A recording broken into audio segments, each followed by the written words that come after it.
Specialization is the key. This example shows that when nations specialize in producing goods for which they have a comparative advantage and engage in international trade, considerable consumption gains are possible for those nations and hence for the world. Why is this so? The answer is that specialization and trade enable Indian residents to obtain each tablet device at an opportunity cost of one digital app instead of two apps, and permit U.S. residents to obtain each app at an opportunity cost of one tablet instead of 2.5 tablets.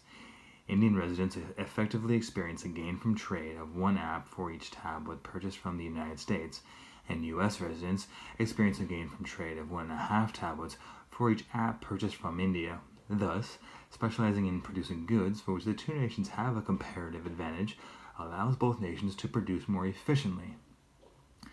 As a consequence, worldwide production capabilities increase. This makes greater worldwide consumption possible through international trade. Of course, not everybody in our example is better off when free trade occurs.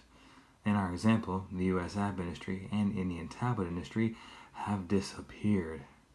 Thus, U.S. app makers and Indian tablet manufacturers are worse off.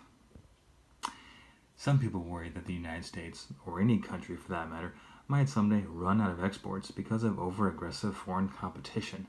The analysis of comparative advantage tells us the contrary.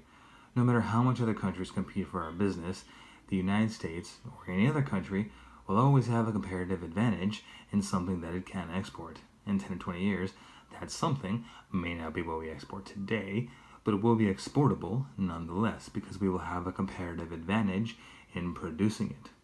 Consequently, the significant flows of world trade shown in Figure 32.2 below will continue because the United States and other nations will retain comparative advantages in producing various goods and services.